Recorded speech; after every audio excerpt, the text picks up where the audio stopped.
Welcome students to my YouTube channel physics info. आज हम लोग वेक्टर्स के टॉपिक को आगे बढ़ाते हुए उसके ऊपर बेस्ड कुछ न्यूमेरिकल्स करेंगे। अभी तक हम लोगों ने वेक्टर्स की बेसिक प्रॉपर्टीज को जाना और बेसिक ऑपरेशंस जो हैं हमने उसमें पढ़े, और जो दो बेसिक ऑपरेशन हम लोगों ने स्टडी किए हैं अभी तक वो है एडिशन ऑफ वेक्टर्स और सब्ट्रैक्शन ऑफ वेक्टर्स। ठीक है, आगे और ऑपरेशन भी आएंगे, मैथमेटिकल ऑपरेशन, जिसमें हम बात करेंगे मल्टीप्लिकेशन ऑफ वेक्टर्स की। लेकिन आगे जाने से पहले आज मैं आपको जो अभी तक वेक्टर के बारे में आपको पढ़ाया गया है उसके ऊपर बेस्ड मैं आज आपको कुछ न्यूमेरिकल्स करवाऊंगा ताकि आप अपने कंसेप्ट को और अच्छे से क्लियर कर सकें। और वेक्टर्स का हमारे डेली लाइफ में कैसे और क्या सिंपल रोल होता है वो हम लोगों को समझना होगा। हमें अपनी डेली लाइफ की कुछ एप्लीकेशंस को वेक्टर्स में मतलब उसको उतारना होगा, समझना होगा। तो चलिए आइए शुरुआत करते हैं एक वेरी सिंपल क्वेश्चन से। वेरी सिंपल क्वेश्चन इज कि एक ऑब्जेक्ट है या एक पॉइंट है जिस पे आप कह सकते हैं कि दो फोर्सेस एक साथ काम कर रहे हैं अलग अलग डायरेक्शन में। Please point to be noted, जो मैं बोलने जा रहा हूं कि दो फोर्सेस हैं जो अलग अलग डायरेक्शन में काम कर रहे हैं। एक फोर्स है F1 और दूसरा फोर्स है F2। ठीक है, और एक ही ऑब्जेक्ट पे काम कर रहे हैं और दोनों के बीच का जो एंगल है वो 60 डिग्री है। यानी कि एक ही ऑब्जेक्ट पे दो फोर्स एक साथ काम कर रहे हैं। एक की वैल्यू आपके सामने 4 न्यूटन है और एक का जो मैग्नीट्यूड है यानी कि वैल्यू जो है वो 3 न्यूटन है। अब सवाल ये है कि find the resultant force acting on the object. यानी कि ये कोई ऑब्जेक्ट है यहाँ पर, ठीक है, और इस ऑब्जेक्ट पे ये फोर्स लग रहा है 4 न्यूटन का और ये 3 न्यूटन का, और आपको दिख रहा होगा कि दोनों के बीच में एंगल 60 डिग्री का है। तो सवाल ये है फाइंड द रिजल्टेंट फोर्स। तो रिजल्टेंट फोर्स क्या होगा? देखिए, पहले क्वेश्चन पे सॉल्व करने से पहले मैं आपको स्टेटमेंट का मीनिंग समझा देता हूं, क्योंकि जब तक हमारा क्वेश्चन का मीनिंग क्लियर नहीं हुआ तब तक हम लोग सॉल्यूशन पर नहीं जा सकते। इसने बोला रिजल्टेंट फोर्स निकालिए। तो बच्चों, रिजल्टेंट फोर्स का मतलब है कि उसका मैग्नीट्यूड और उसकी डायरेक्शन दोनों।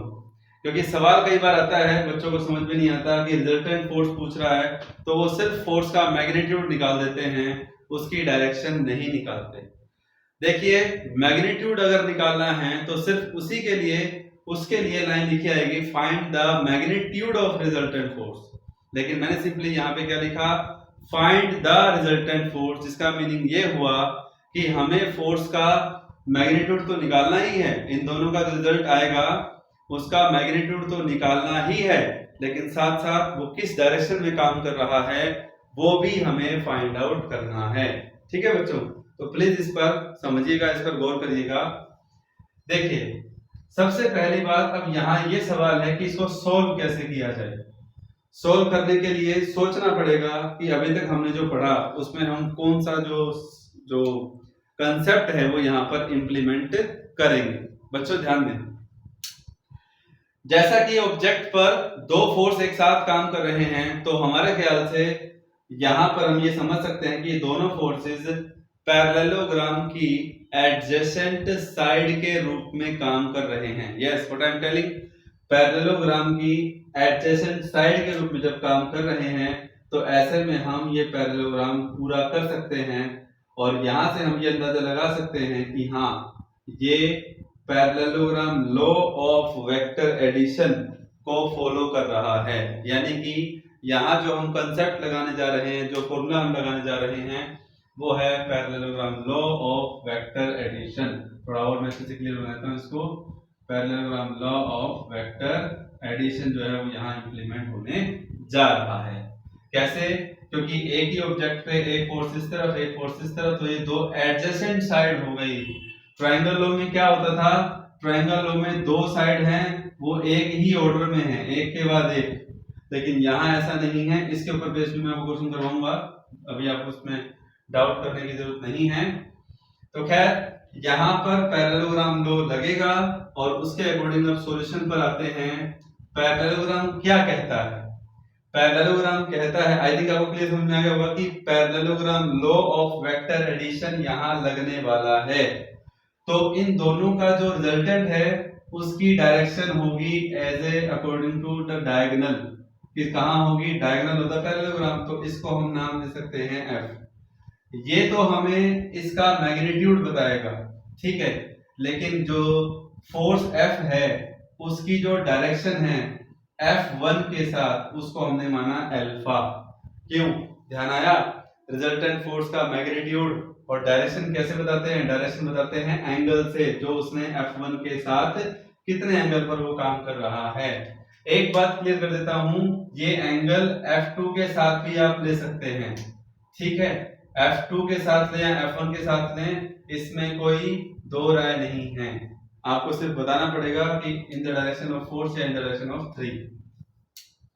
तो चलिए आइए पहले क्या नाम है, एफ का मैग्नीट्यूड निकालते हैं। तो मैग्नीट्यूड क्या आएगा, under root parallelogram law of vector addition, F1 square plus F2 square plus 2F1 F2 cos theta. ठीक है स्टूडेंट्स, ये था root A square plus B square plus 2ab cos theta. ठीक है बच्चों, तो सेम एज इट इज यहाँ पे क्या लगेगा, आप ध्यान दीजिएगा। F1 कितना है 4, F2 कितना है 3, 4 square plus 3 square plus 2 into 4 into 3 into cos 60। ठीक है बच्चों, now sort out it. 4 square is 16, 3 square is 9, cos 60 is 1/2, then 2 into 12 into 1/2, so 2 से 2 cancel, then we have 16 plus 9 is what, 25 plus 2 plus 12, sorry, that is root 37 Newton.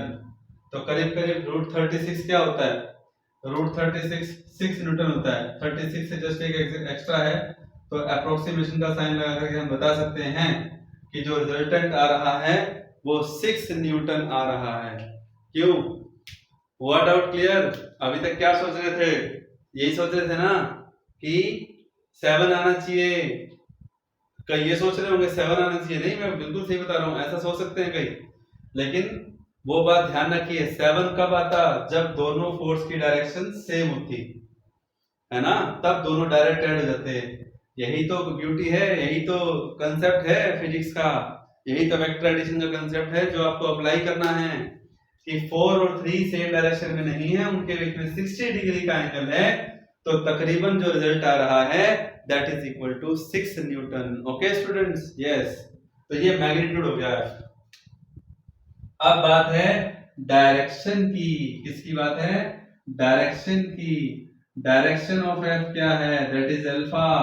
अब आपको parallelogram law याद करना पड़ेगा, tangent alpha is equal to, अब parallelogram में आपने vector को नाम दे रखा था पी क्यू या ए और बी नाम दे रखा होगा, है ना, तो डाउट में नहीं रहना है, मैं पहले बता रहा हूं। मैंने आपको लास्ट टाइम क्या बताया था कि कैसे आपको याद रखना है कि रिजल्टेंट वेक्टर जिस साइड के साथ एंगल बनाता है तो उसकी डायरेक्शन निकालते वक्त न्यूमरेटर के पार्ट में इस F1 का कोई कंपोनेंट नहीं होगा। इसका मतलब कंपोनेंट किसके होंगे, F2 के होंगे।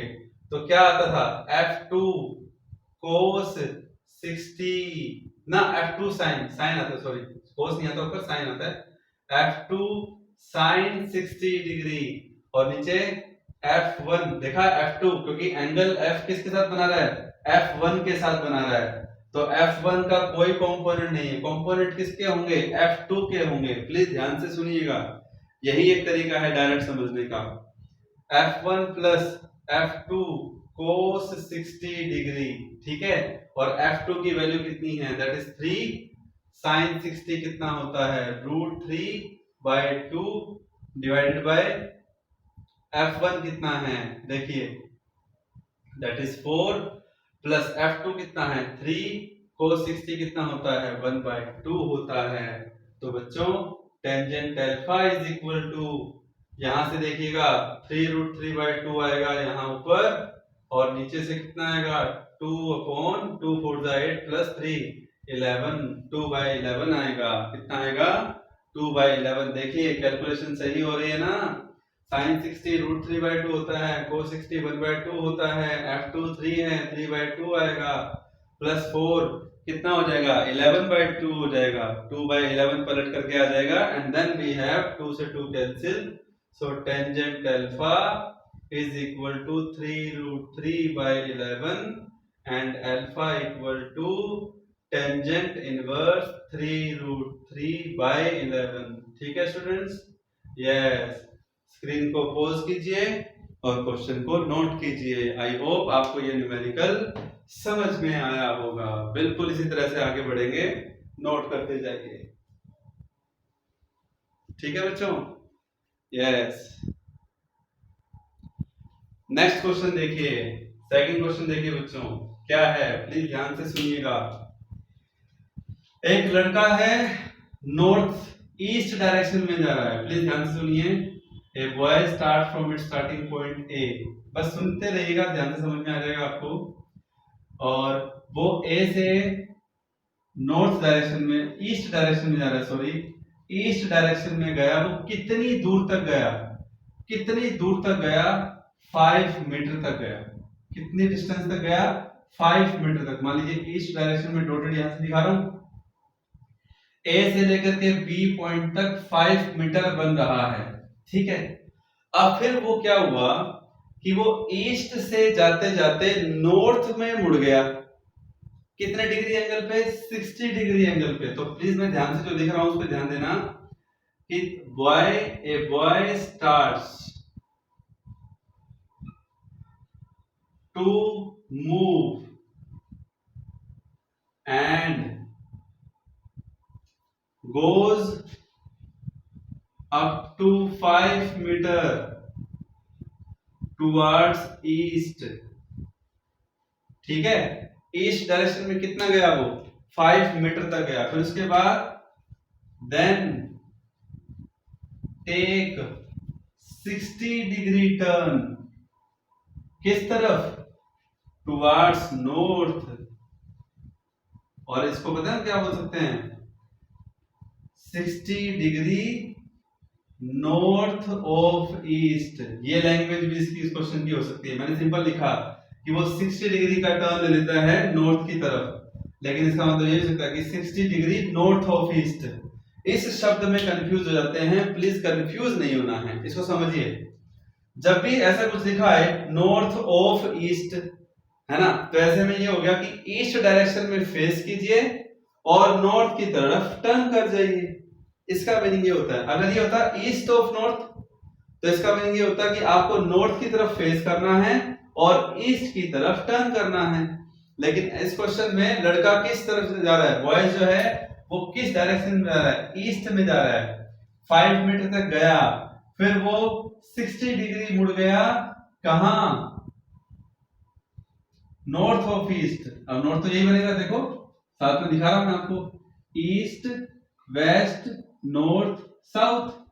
इसका मीनिंग क्या है कि ईस्ट पे जाते जाते नॉर्थ तो यही होगा ना लेफ्ट साइड में, तो वो यही टर्न कर गया। कितने डिग्री एंगल पे? 60 डिग्री।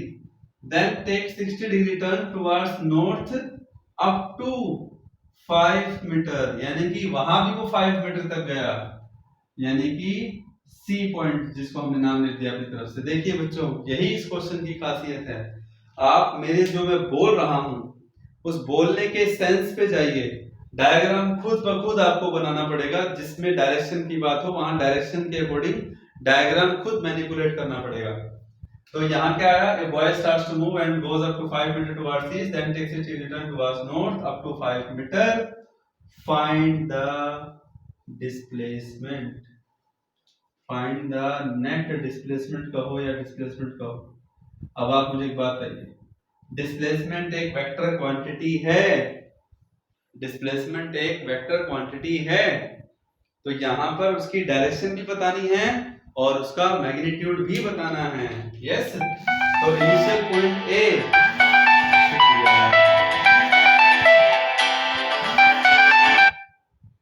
यस स्टूडेंट्स, तो क्या पॉइंट रहेगा? प्लीज ध्यान दें कि ए इनिशियल पॉइंट, सी फाइनल पॉइंट। ठीक है, तो प्लीज यहाँ पे ध्यान देना है आपको, थोड़ा टेक्निकल प्रॉब्लम आ गई थी इस वजह से। तो A to C that we have to go, A to C. तो जैसे ही ए से सी जाएंगे तो ये इसका डिस्प्लेसमेंट होगा, ए टू सी। क्लियर? क्या होगा? ए टू सी इसका डिस्प्लेसमेंट होगा। प्लीज ध्यान से सुनिएगा, समझिएगा। तो जैसे ये डिस्प्लेसमेंट हुआ तो ये एंगल अल्फा जो ये 5 मीटर के साथ बना रहा है। क्यों ऐसा? इसलिए हमने कहा क्योंकि नेट डिस्प्लेसमेंट ए टू सी है। कितना एंगल बना रहा है? एंगल अल्फा बना रहा है 5 के साथ, जो इसकी डायरेक्शन बताएगा। क्या बताएगा स्टूडेंट्स? इसकी डायरेक्शन बताएगा। तो प्लीज ध्यान से सुने और समझें। तो इसका सॉल्यूशन क्या होगा? देखिए सॉल्यूशन देखिए इसका। यस स्टूडेंट्स, सॉल्यूशन क्या होगा बच्चों? ध्यान देना है। कौन सा लो लगेगा बताओ? 5 ये 5 मीटर, ये भी this is also 5 metre, B to C is also 5 metre. बताइए बताइए बच्चों, 5 मीटर ये 5 मीटर ये, ए टू सी निकालना है। अब कोई राइट एंगल ट्रायंगल तो बन नहीं रही है। हाँ, आपको ये बता देता हूँ, ये वेक्टर और ये वेक्टर दोनों के दोनों सेम ऑर्डर में है और ये थर्ड ट्रायंगल बन रहा है ना, तो कौन सा लो लगाएं बताओ? लो कौन सा लगेगा? ऑब्वियसली सही सोच रहे हैं आप, triangle law of vector addition. ठीक है, जो नहीं भी सोच रहे हैं उनके लिए भी मैं कहूंगा, बिकॉज़ बच्चों ट्रायंगल की फॉर्म बन रही है ना, ट्रायंगल की शेप बन रही है, दो वेक्टर सेम ऑर्डर में है, तीसरा डिस्प्लेसमेंट वेक्टर होगा कि नहीं होगा, जो कि रिजल्टेंट है इसका, है कि नहीं? तो ऐसे में यहाँ पे कौन सा लॉ लग रहा है? Triangle law of vector addition. So triangle law of vector addition के according resultant is what? AC, है ना? तो एक काम करते हैं, पहले लिखते हैं हम यहाँ कि डिस्प्लेसमेंट क्या है? Displacement vector, displacement vector, displacement vector, that is what? AC vector, right? एक काम करते हैं, इसको हम नाम देते हैं D vector, D for displacement, है ना, ताकि बार बार AC लिखने की जरूरत ना पड़े। ठीक है students? Yes, come to the point. तो D वेक्टर देखिए, इसका मैग्नीट्यूड निकालना है। कौन सा लो? By triangle law of vector addition. क्या आएगा देखिए? D डिस्प्लेसमेंट अंडर रूट, लगाइए under root, a square plus b square, 5 square 5 square 25 plus 2ab, 2 into 5 into 5 और cos 60 डिग्री। ध्यान है ना, दो वेक्टर के बीच का एंगल कैसे लेते हैं? 60 डिग्री टुवर्ड्स, इस तरह से, this will be 60 not this one, है ना? बताया था मैंने आपको, दो वेक्टर के बीच के एंगल को कैसे कंसीडर किया जाता है। तो ऐसे में बच्चों, this one is 25 plus 25, this is 50 plus 25। क्यों? cos 60 1/2 आएगा, 2 से 2 कैंसिल हो जाएगा, then we have 25।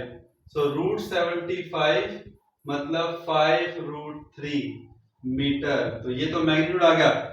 I hope आपको समझ में आ रहा होगा, बिल्कुल समझ में भी आना चाहिए। 5√2 क्या है? ये 5√3 डिस्प्लेसमेंट का मैग्नीट्यूड है। अब बारी क्या? अब बारी है डायरेक्शन की। किसकी डायरेक्शन की? डिस्प्लेसमेंट की डायरेक्शन निकालने की बारी है। तो बच्चों डिस्प्लेसमेंट की डायरेक्शन कैसे निकलेगी? Obviously direction is what? This is displacement vector D and this angle is alpha which is the direction of D। तो वही rule, tangent alpha, tangent alpha is equal to what? Tangent alpha क्या आएगा बच्चों? Yes, please बताइए, सोचिए सोचिए सोचिए, क्या आएगा? कौन सा वेक्टर है? हालांकि दोनों 5 हैं, लेकिन वही वाली बात, जिसके साथ एंगल अल्फा बन रहा है उसका कोई कंपोनेंट नहीं होगा। कंपोनेंट किसका होगा? इसका। हालांकि एंगल इसके साथ ये भी बन रहा है, लेकिन वो बात की बात है। फिलहाल हम ये अल्फा एंगल बन रहा है, तो हम ये वाला जो दिखाएंगे कि इसका इसके साथ फिलहाल कोई एंगल नहीं, क्योंकि जो हम डायरेक्शन दिखा रहे हैं वो इस 5 मीटर के साथ शो कर रहे हैं। Please try to understand what I want to say, that is 5 sin 60 degree divided by 5 plus 5 cos 60 degree. Tangent alpha is equal to 5√3/2 multiply cos 60 कितना? देखिए यहां देख लीजिए, 5 इंटू √3/2 नीचे 5 प्लस 5/2, क्योंकि cos 60 कितना होता है बच्चों? 1/2 होता है। तो ऐसे में कितना आ जाएगा ये? 2 5 10 plus 15, that will be 2/15। Yes, am I right? 2 से 2 कैंसिल, 5 3 जा 15, 3 और √3 आ रहा है। √3 अपॉन में 3 मींस 1/√3 है कि नहीं? और टेंजेंट अल्फा 1/√3, बताओ 1/√3 किस एंगल पर होता है? 30 डिग्री पे। टेंजेंट की वैल्यू 1/√3 कहां होती है? 30 डिग्री। तो tangent alpha equal to tangent 30 degree. 1/√3 की जगह क्या लिख सकते हैं बच्चों? 1/√3 लिख सकते हैं ना? बिल्कुल लिख सकते हैं। तो अल्फा कितना आ जाएगा? That is equal to 30 degree. तो हम क्या कह सकते हैं कि जो डिस्प्लेसमेंट हमारे पास आया है वो 30 डिग्री का एंगल बना रहा है 5 मीटर ईस्ट, है ना? डिस्प्लेसमेंट वेक्टर का मैग्नीट्यूड कितना? 5√3 मीटर एट 30 डिग्री एंगल किसके साथ? विद ईस्ट, है कि नहीं? बताइए, समझ में आ रहा है कि नहीं आ रहा? स्वाभाविक है। तो ये डायरेक्शन और ये magnitude. So again pause the screen and note down. बिल्कुल सही कंसेप्ट क्लियर करना है अपने को, वेक्टर एडिशन को कैसे इंप्लीमेंट करना है। ठीक है बच्चों? यस।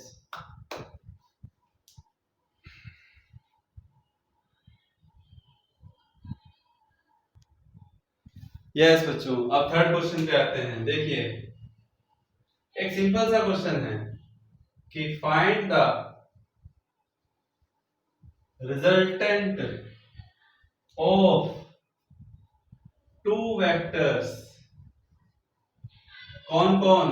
वेक्टर्स P जिसकी वैल्यू है 3i cap plus 2j cap, ठीक है? और दूसरा वेक्टर है Q जिसकी वैल्यू है 2i cap plus 3j cap. बहुत सिंपल है ना? रिजल्टेंट है, दो वेक्टर का रिजल्टेंट क्या होता है? स्वाभाविक है, वेक्टर एडिशन। अब यहां तो कुछ शेप शूप बन नहीं, सिंपल क्वेश्चन आपसे किया गया है, कोई बात नहीं। तो resultant vector is R, addition मतलब P प्लस Q, दो के रिजल्ट के बराबर, है क्या नहीं? ये क्वेश्चन औरों से अलग क्यों है? क्योंकि यहाँ पे आई कैप जे कैप के फॉर्म में दिया हुआ है क्या नहीं? आई कैप जे कैप जानते हैं, भूल गए? Unit vector along X axis, J cap unit vector along Y axis. मतलब ये वेक्टर जो जिस प्लेन में काम कर रहा है, जिस डायरेक्शन में काम कर रहा है वो एक्स वाई प्लेन है। क्यों वेक्टर भी एक्स और वाई प्लेन में काम कर रहा है। तो रिजल्टेंट क्या आएगा? P 3i cap plus 2j cap plus क्यों कितना आएगा? 2i cap plus 3j cap. तो बच्चों रिजल्टेंट वेक्टर R, डायरेक्ट देखो वेक्टर चल रहा है अभी, बिल्कुल वेक्टर सम चल रहा है। i कैप और 2i कैप कितना? 5i cap plus 5j cap. तो ये क्या है? ये रिजल्टेंट वेक्टर है। हो गया सॉल्यूशन? नहीं हुआ सॉल्यूशन। अभी तो हमने वेक्टर की फॉर्म में इसका आंसर निकाला है। इसका मैग्नीट्यूड निकालो, इसकी डायरेक्शन निकालो बच्चों। क्या है ये डायरेक्शन? यस, ध्यान से सुने। वेक्टर का magnitude r under root i cap का कोफिशिएंट क्या होता है? 5 का स्क्वायर प्लस जे कैप के कोफिशिएंट का square, that is √25 plus 25, that is √50, और √50 का मतलब कितना? 5√2 यूनिट, है क्या नहीं? तो ये क्या हो गया? ये रिजल्टेंट का मैग्नीट्यूड हो गया। आई होप आपको समझ में आ गया होगा, बहुत सिंपल क्वेश्चन है। अब बारी आती है डायरेक्शन की। डायरेक्शन ऑफ वेक्टर आर, और वो कौन होगा? आर का unit vector, that is R cap, है ना? है क्या नहीं? हालांकि डायरेक्ट तरीका भी है इसका, वो मैं आपको बाद में बताऊंगा, लेकिन मैं अभी आपको जो एंगल है, जो डायरेक्ट एंगल की टर्म्स में ना बता करके मैं आपको यूनिट वेक्टर की टर्म्स में आपको जो है उसकी डायरेक्शन बता रहा हूं, जो कि क्या होता है? वेक्टर अपॉन में उसका मैग्नीट्यूड होता है ना यूनिट वेक्टर। यूनिट वेक्टर का काम भी तो डायरेक्शन बताना ही है, क्योंकि जैसे ऐसा क्वेश्चन अगर आ जाए और हमें पता ही ना चले, है ना? यस। अभी डायरेक्शन निकालने के और तरीके भी हैं, जैसे जैसे हम आगे बढ़ेंगे ना अभी वैसे वैसे आपको समझ में भी आएगा। क्लियर है बच्चों? तो प्लीज ध्यान से देखिए, वेक्टर क्या था 5i कैप 5j कैप और मैग्नीट्यूड कितना है 5√2, दोनों के नीचे लेके जाएंगे तो r कैप कितना आएगा, यह रहेगा i cap by √2 plus j cap by √2, है ना? क्यों? क्योंकि 5 से 5 कैंसिल हो जाएगा जब ये दोनों के नीचे जाएगा, है ना बच्चों? तो this is the direction of r, this is the direction of r। बहुत सिंपल क्वेश्चन था ना? क्या पूछा था आपसे? रिजल्टेंट निकालना है इन दोनों वेक्टर का। रिजल्टेंट को क्या नाम दिया r, उसका मैग्नीट्यूड निकाल लिया और उसकी डायरेक्शन निकाल दी, है कि नहीं? Yes, very good. तो similarly note down the question and now we will proceed with the further question, new question. चलिए बच्चों, अब हम स्टार्ट करते हैं एक ऐसे न्यूमेरिकल थे जो डेली लाइफ से रिलेटेड है, ठीक है? जैसे रेन मैन प्रॉब्लम और टू क्रॉस द रिवर, है ना? रिवर को क्रॉस करने में भी वेलोसिटी का वेक्टर एडिशन का जो वहां पर योगदान है, जो रोल है, वो हम लोग समझेंगे। तो चलिए मैं आपको एक क्वेश्चन समझाता हूं। एक क्वेश्चन क्या है, प्लीज ध्यान से सुनिएगा कि बारिश हो रही है, रेन इज फॉलिंग, है ना? बारिश की बूंदें गिर रही हैं विद वेलोसिटी ऑफ 25√3 मीटर पर सेकेंड। और कैसे गिर रही हैं? वर्टिकली। वर्टिकली क्या होता है? बिल्कुल सीधा, वर्टिकली डाउनवर्ड, है ना? ठीक है। अब देखिए इंटरेस्टिंग बात यहाँ है कि भैया वेक्टर का एडिशनल यहाँ पे कैसे रोल आएगा? बिल्कुल नई चीज है तुम्हारे लिए, है ना? ठीक है। अब क्या हुआ, बारिश की बूंदें सीधे नीचे गिर रही थी। द विंड स्टार्ट्स, हवा बहने लगी। Wind starts to blow, wind starts to blow, हवा बहने लगी। कहां से कहां? From east to west, east से वेस्ट डायरेक्शन में हवा बहने लगी, ठीक है? कितनी स्पीड के साथ? विद ए स्पीड ऑफ या with a velocity of, with a velocity of 25 metre पर सेकेंड, ठीक है? बात समझ में आ गई? तो अब मेरा क्वेश्चन क्या है, ध्यान से सुनिएगा। मेरा क्वेश्चन है फाइंड द, दो क्वेश्चन है मेरे इसमें, ध्यान से सुनिएगा। Find the first part, the velocity of rain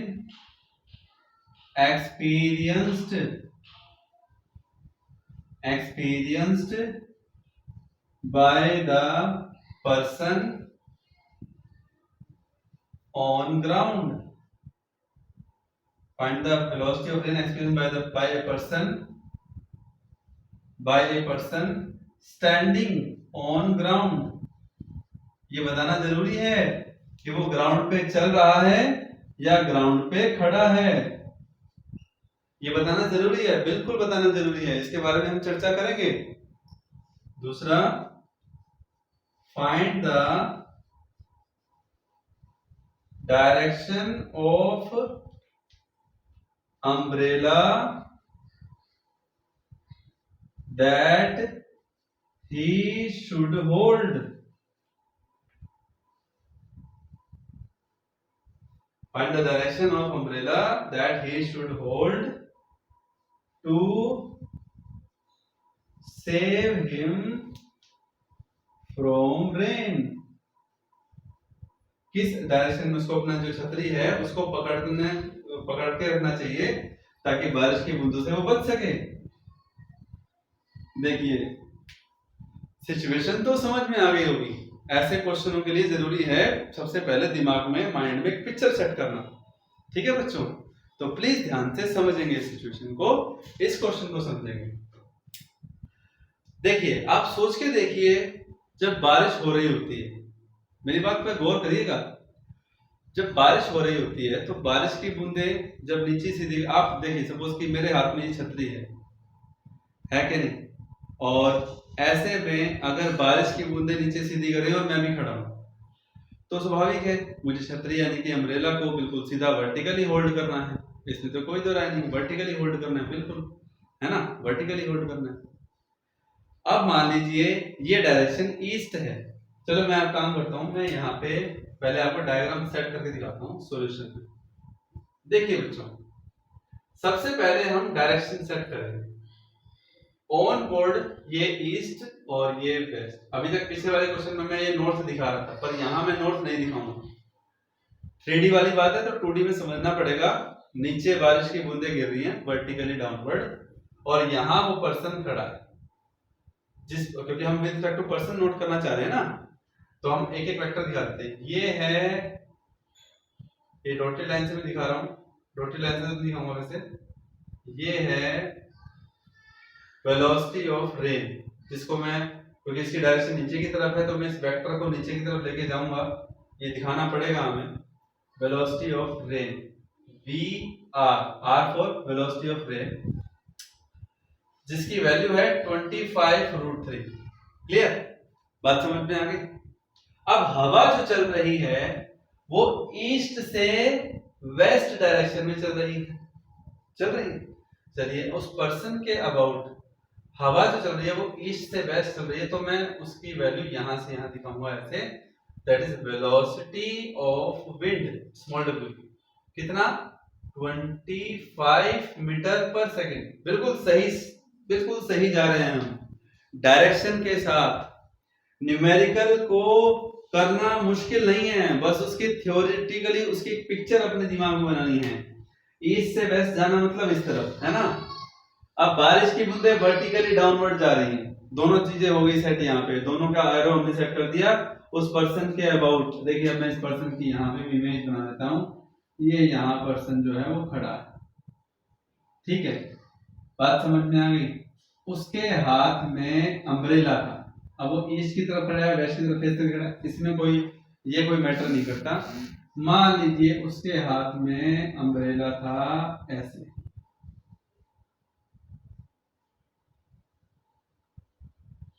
कोशिश की है मैंने यही समझाने की आपको कि वो उसने होल्ड कर रखा है, ठीक है, वर्टिकल डायरेक्शन में, ठीक है, किस डायरेक्शन में, वर्टिकल डायरेक्शन में होल्ड कर रखा है। प्लीज ध्यान से सुनिए।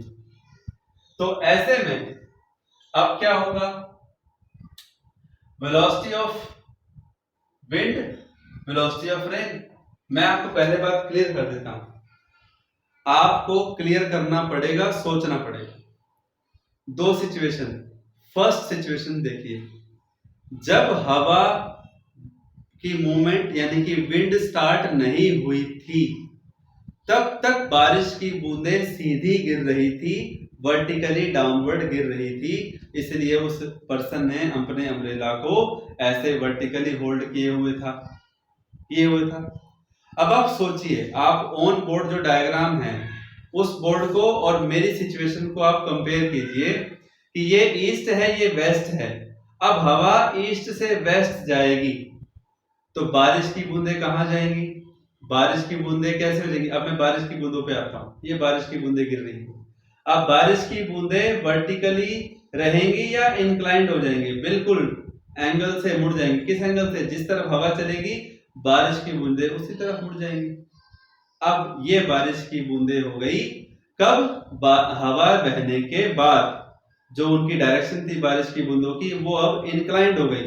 अब आप सोचिए, अगर बारिश की बूंदें ऐसे गिरेगी और वो पर्सन अब भी अगर अपने अम्ब्रेला को ऐसे होल्ड करके रखेगा तो क्या बारिश की बूंदों से बच जाएगा, बिल्कुल नहीं बचेगा। इट मींस उस पर्सन को भी अपने अम्ब्रेला को इस एंगल पे यानी कि इस तरह से होल्ड करना पड़ेगा। यानी कि अगर पहले वर्टिकल था अब उसको भी अपने अम्ब्रेला को बारिश की डायरेक्शन के अकॉर्डिंग इंक्लाइन करना पड़ेगा ताकि वो बारिश की बूंदों से बच जाए। इट मींस आप समझ रहे हैं क्या, ध्यान से देखिए कैसे।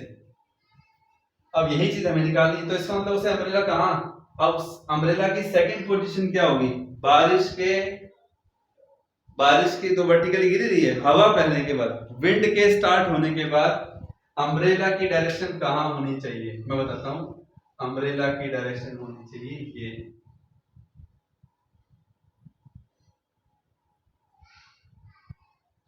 ठीक है बच्चों। यानी कि पहले सिचुएशन ये थे before starting of wind, after starting of wind, है कि नहीं। तो ऐसे में आप ये देखिए, ये एक लाइन, ये दूसरी लाइन, तो इन दोनों के बीच में ये एंगल, जब छतरी यानी कि अम्ब्रेला जब वर्टिकल था तब ये, और जब बारिश की बूंदें स्टार्ट हो गई, जब हवा बहनी शुरू हो गई, तो बारिश की बूंदें जो हैं वो इंक्लाइंड हो जाएंगी। तो ऐसे में उसकी जो छतरी जो अम्ब्रेला है उसकी डायरेक्शन क्या हो जाएगी, स्वाभाविक है आपको समझ में आना चाहिए। मेरे ख्याल से आपको समझ में आ गया होगा कि उसको कैसे रखना है, अम्ब्रेला को कैसे रखना है। लेकिन कितने एंगल से रखना है वही हमारा सवाल है, कितने एंगल से रखना है, ये सेकंड पार्ट है। और पहले पार्ट के अकॉर्डिंग क्या पूछ रहा है कि अब वो जो पर्सन खड़ा है, हवा बहने के बाद उसको बारिश की बूंदों की जो वेलोसिटी है, क्या अब भी 25√3 महसूस होगी? बिल्कुल नहीं। जब हवा नहीं बह रही थी तब तक बारिश की बूंदें 25√3 के साथ थी। हवा ने बहना शुरू किया 25 के साथ, मतलब अब कुछ ना कुछ तो चेंज आएगा ना बारिश की बूंदों में, उनकी वेलोसिटी में कुछ ना कुछ तो चेंज आएगा ना। तो वो चेंज हमें देखना है, उस पर्सन को कितना चेंज वो महसूस होगा। इन सब सिचुएशन को क्लियर करने के बाद अब लास्ट में एक बात आती है, जब हमने ये डायग्राम बनाया तो उस पर्सन की पोजीशन को हमने O मान लिया, O से लेकर के A वेलोसिटी ऑफ विंड के मैग्नीट्यूड को कंसीडर कर लिया, O से लेकर के B वेलोसिटी ऑफ रेन को कंसीडर कर लिया, ठीक है बच्चों। तो ऐसे में जो रिजल्टेंट अब आएगा वो रिजल्टेंट कैसे आएगा, क्योंकि सबसे पहली बात एक बात और कि यहाँ कौन सा लॉ हम लोग लगाने वाले हैं, पैरेललोग्राम। क्योंकि ये जो दोनों वेक्टर हैं, वेलोसिटी ऑफ विंड और वेलोसिटी ऑफ रेन, ये दोनों उस पर्सन के अकॉर्डिंग एडजेसेंट हैं, एडजेसेंट वेक्टर का काम कर रहे हैं, जिनके बीच में एंगल 90 है कि नहीं, है ना। लेकिन एज पर रूल भाई 90 हो कुछ भी हो, रिजल्टेंट तो डायगोनली आएगा ना, रिजल्टेंट क्या आएगा, डायगोनल। तो ये हो जाएगा एरो, और इसको हम पता है क्या नाम देंगे अब, क्योंकि एक वेक्टर का नाम वेलोसिटी ऑफ रेन, एक का नाम वेलोसिटी ऑफ विंड, तो हम इसको नाम देंगे velocity of rain with respect to wind, या कुछ भी आप नाम सकते हो, या आप सिंपल वी नाम दे सकते हो, VRW नाम दे सकते हो, या VR नाम दे सकते हो, आपकी मर्जी है, ठीक है बच्चों। आई थिंक आपको समझ में आया होगा कि मैंने आपको क्या बताने की कोशिश की है ना, कि हवा ऐसे चल रही है और जब बारिश होगी तो हवा की बूंदें ऐसे हो जाएंगी। अच्छा एक चीज और है, सॉरी, यहाँ एक चीज मैंने आपको थोड़ी सी गलत बताई, ये मिस्टेक हो गया यहाँ पे कि हम वर्टिकली डाउनवर्ड लग रही है, लेकिन बारिश की बूंदें तो ऐसे है ना, तो स्वाभाविक है कि जब हवा बहेगी तो वो बारिश की बूंदें किस तरफ जाएंगी, किस तरफ जाएंगी, डाउनवर्ड के अकॉर्डिंग तो हमने इस तरफ ले लिया ना, लेकिन वो इस तरफ जाना चाहिए या इस तरफ जाना चाहिए, बताओ। बारिश की बूंद जब हवा बहेगी तो किस तरफ जाना चाहिए उसको, ईस्ट से वेस्ट जा रही है ना, तो स्वाभाविक है कि जो बारिश की बूंदें वो इंक्लाइंड हो जाएंगी, इंक्लाइंड होते ही इट मींस जो डायरेक्शन होगी वो अम्ब्रेला की यही होगी, ठीक है बच्चों। तो प्लीज इस चीज को थोड़ा सा कंसीडर कीजिएगा यहाँ पे। तो बच्चों आइए अब इस वेलोसिटी की मैग्नीट्यूड को निकालते हैं पहले। अच्छा ये कितना एंगल बन रहा है, देखो यहाँ पे हमें ये चीज चाहिए, हमें ये एंगल थीटा चाहिए, तो यहाँ अगर मैं इस लाइन को आगे बढ़ाऊं तो ये एंगल थीटा हमें लेना पड़ेगा। अब सवाल ये आता है कि ये थीटा क्यों नहीं लिया, उसका एक पॉइंट था क्योंकि वर्टिकल डायरेक्शन के साथ उसने अपने अम्ब्रेला को कितने एंगल से टर्न किया, सवाल वो है कि वर्टिकल डायरेक्शन के साथ उसने अपने अम्ब्रेला को कितने डिग्री के साथ मोल्ड किया। तो जब एक लाइन तो वर्टिकल वाली हो गई, एक लाइन अम्ब्रेला वाली होगी, तो ये जो लाइन है, ये जो एंगल निकल के आएगा, ये लाइन जब हम इसको आगे तक बढ़ाएंगे तो ये रिजल्टेंट को के अलोंग जा रही है, ये वर्टिकल लाइन है जो बारिश की वेलोसिटी के अलोंग जा रही है, तो ये थीटा एंगल होगा, तो ये भी एंगल थीटा होगा। बल्कि मैं यहाँ नहीं दिखाऊंगा, मैं वर्टिकली बारिश की बूंदों के अकॉर्डिंग ये एंगल थीटा दिखाऊंगा, प्लीज ध्यान दें, ये एंगल थीटा होगा यहाँ पे, ठीक है बच्चों। तो यहाँ पे अल्टीमेटली अगर हम बात करें वेलोसिटी ऑफ रेन का मैग्नीट्यूड अगर हम निकालें, क्योंकि ये डायगोनल तो है ही, तो ये निकल के आएगा अंडर रूट, कितना निकल के आएगा देखो, वी आर 25√3, ठीक है, उसका स्क्वायर प्लस 25 का स्क्वायर, तो ये हो जाएगा 25 स्क्वायर, 25 स्क्वायर तो कॉमन ही आ रहा है, बाहर आ रहा है ना, 25 अंदर √3 का स्क्वायर 3, 25 स्क्वायर की जगह 1 आ गया, तो 3 + 1 4 और 4 का √2, तो 50 मीटर पर सेकेंड। यस, सॉल्यूशन हो गया है काफी हद तक। क्या? पहली बात, अब उस पर्सन को जो वेलोसिटी महसूस होगी रेन की विद रिस्पेक्ट टू विंड, यानी कि हवा के चलने के बाद वो महसूस होगी 50 मीटर पर सेकेंड। तो ये तो हमारा हो गया फर्स्ट पार्ट, ठीक है, ये फर्स्ट पार्ट हमारा हो गया। यहां से शुरुआत करते हैं, ये फर्स्ट पार्ट हमारा हो गया। अब बारी है सेकंड पार्ट की, प्लीज ध्यान से सुनिएगा, समझिएगा। मैं यहां पे सेकंड पार्ट जो है वो आपको बता, यहां देखिए, ये क्वेश्चन था, ये इसका सॉल्यूशन। यस बच्चों, तो अब बात आती है एंगल थीटा की। देखिए, अब ये जो राइट एंगल ट्रायंगल बन रहा है ओ बी, इसको हम सी नाम दे देते हैं, तो ये थीटा है, तो ये परपेंडिकुलर और ये बेस। सॉरी फॉर इंटरप्शन कि अगर आपको शोर आ रहा होगा, तो B से C की वैल्यू जितनी है उतनी O से A है, तो ये भी 25 है। ये कितना है? 25√3, जैसा कि हमने मेंशन किया, तो टेंजेंट थीटा 25/25√3 होगा। बच्चों शायद आपको समझ में आ रहा होगा बिल्कुल कि क्या हम लोग यहाँ पढ़ रहे हैं। तो ये एंगल थीटा आ जाएगा हमारे पास 1/√3, टेंजेंट थीटा इक्वल टू 1/√3। √3 कब होता है? टेंजेंट 30 पर होता है, थीटा इक्वल टू 30 डिग्री आ जाएगा। अच्छा, एक बात मैं आपको और बता देता हूं, अभी हम फर्स्ट पार्ट को ही कंटिन्यू क्यों कर रहे हैं, क्योंकि इसने वेलोसिटी पूछा है, उसने मैग्नीट्यूड ऑफ वेलोसिटी नहीं कहा है, उसने वेलोसिटी कहा है।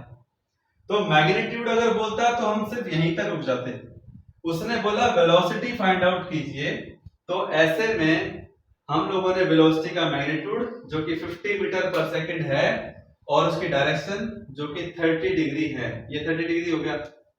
लेकिन जब हम सेकंड पार्ट पर आते हैं जिसमें उसने ये कहा कि अब अम्ब्रेला कितने एंगल पर उसे होल्ड करना चाहिए, ठीक है स्टूडेंट्स, तो जितना एंगल 30 ये है, तो वर्टिकली अपोजिट ज्योमेट्रिकली ये एंगल 30, ये 30, तो ये लाइन और एक ये वाली लाइन जो कि वर्टिकली अपोजिट एंगल को शो करेगा। इस बड़े आर्क को देख करके घबरा मत जाइएगा, थीटा इतना ही है, यही है थीटा, यही है थीटा, तो 30 डिग्री हो गया। तो इसका मतलब सेकंड पार्ट का आंसर फर्स्ट में ही छुपा था। बेशक उसने ये बोला, तो आपको सिर्फ इतना ही लिखना है कि he should hold his umbrella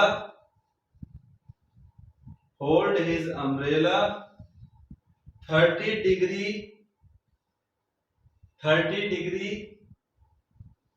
with vertical, ठीक है, 30 डिग्री विद वर्टिकल डायरेक्शन। बात समझ में आ गई? और 30 डिग्री आप सोचेंगे सर ये भी हो सकता है, पर आपने डायग्राम में बेशक शो कर दिया है, इसीलिए बात आगे तक अपने को लिखने की जरूरत नहीं है कि 30 डिग्री वर्टिकल रहेगा। अल्टीमेटली बात यही है। डिस्टर्बेंस थोड़ा सा अगर आपको आ रहा हो तो उसके लिए सॉरी, लेकिन आई होप आपको क्वेश्चन समझ में आ गया होगा कि बारिश हो रही थी, हवा बहने लगी, तो पर्सन जो ग्राउंड पे खड़ा था उसके अकॉर्डिंग अब उसे रेन की वेलोसिटी क्या महसूस होगी। दूसरा, अम्ब्रेला जो उसने होल्ड किया हुआ है, हवा बहने के बाद उसको अम्ब्रेला किस एंगल पर जो है वो रखना चाहिए, वो हम दोनों सिचुएशन हमने इस क्वेश्चन से सॉल्व कर ली। आई होप आपको ये क्वेश्चन समझ में आया होगा। और मैं आपको पहले ही बता देता हूं, मेरा जो मेन मकसद था ये क्वेश्चन करवाने का, वो ये था कि हम डेली लाइफ के कुछ एग्जांपल जो हैं, डेली लाइफ में जो चीजें होती हैं उनके अंदर वेक्टर के रोल को कैसे समझें, है ना, वेक्टर के रोल को कैसे समझा जाए।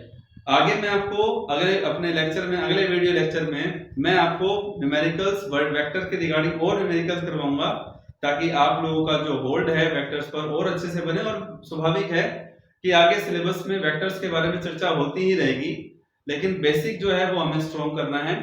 तो बच्चों आज के लिए इतना ही।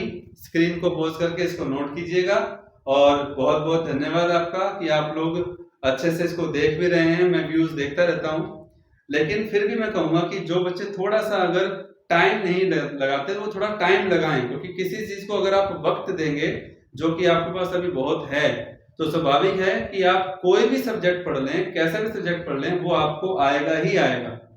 ठीक है बच्चों, तो होप कि आप मेरी बात को समझेंगे और अपना केयर करेंगे, अपने पूरा परिवार का भी जो है ध्यान रखेंगे। और स्वाभाविक है स्टडी हार्ड, ये मैं हमेशा से आप लोगों को कहता रहा हूँ। Thank you and good luck.